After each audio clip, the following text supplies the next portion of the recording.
আসসালামু আলাইকুম রহমতুল্লাহ। ভিউয়ার্স, যে যেখানে আছেন আশা করি ভালো আছেন। ট্রাভেলার দেশ টিভির পক্ষ থেকে আমি মির্জা তারিকুল ইসলাম আছি আপনাদের সাথে।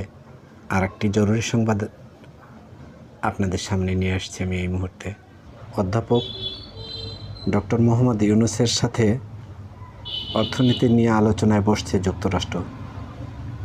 শেখ হাসিনা দেশ থেকে পলায়নের পরে অর্থনৈতিক যে ভঙ্গুর অবস্থা বাংলাদেশের, সেটাকে উত্তরণের জন্য ডক্টর মোহাম্মদ ইউনূস আপ্রাণ চেষ্টা করে যাচ্ছেন। সেই চেষ্টারই অংশ হিসেবে যুক্তরাষ্ট্রের উচ্চ পর্যায়ের প্রতিনিধি দল খুব তাড়াতাড়ি বাংলাদেশে আসছেন এবং সেই সঙ্গে সম্ভবত ডোনাল্ড রুও থাকবেন সেই দলে।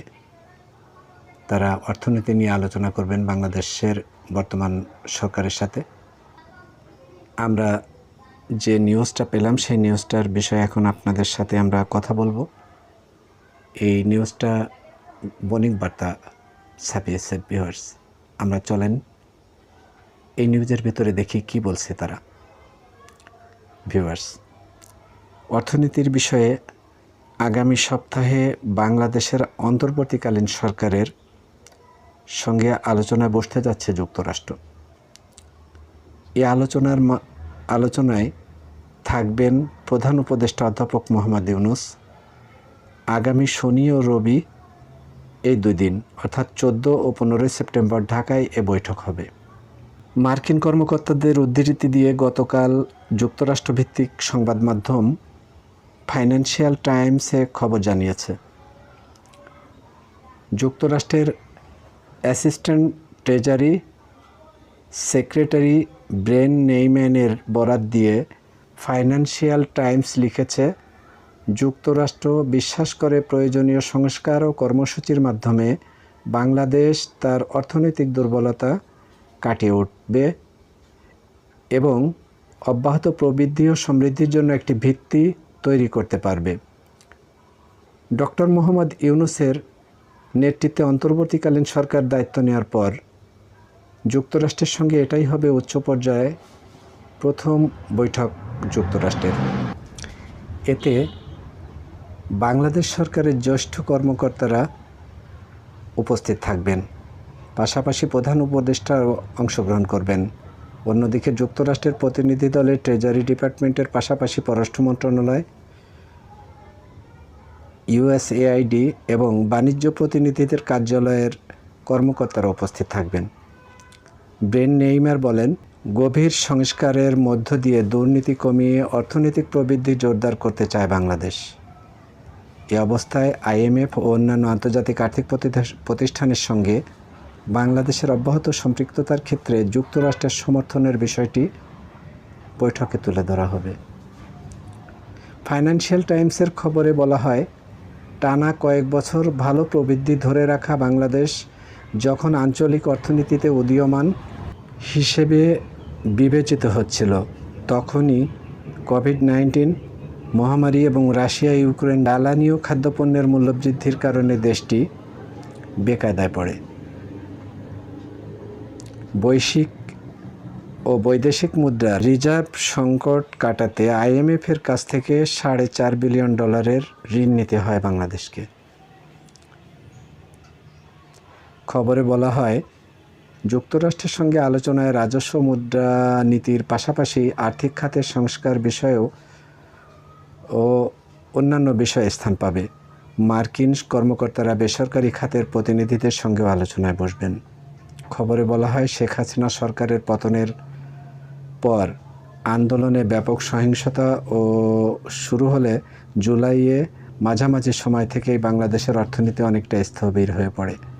নতুন সরকার দায়িত্ব নেওয়ার পরও বিভিন্ন ক্ষেত্রে অস্থিরতা ও নিরাপত্তার শঙ্কার কারণে কলকারখানা পুরাদমে উৎপাদন শুরু করতে পারেনি। ফলে বিশ্বের দ্বিতীয় বৃহত্তম পোশাক রপ্তানিকারক দেশ বাংলাদেশ তৈরি পোশাক খাত দারুণভাবে ক্ষতিগ্রস্ত হচ্ছে। এরই মধ্যে বাংলাদেশের কোম্পানিগুলোর কিছু কিছু কাজ হাতছাড়া হয়ে গেছে বলে পোশাক খাতের ব্যবসায়ীরা জানিয়েছেন। পত্রিকাটি জানায়, যুক্তরাষ্ট্র বাংলাদেশের শিল্প খাতে সংস্কারের আরও মনোযোগী হওয়ার আহ্বান জানিয়েছে। যার মধ্যে ট্রেড ইউনিয়ন করার অধিকারের বিষয়টিও রয়েছে।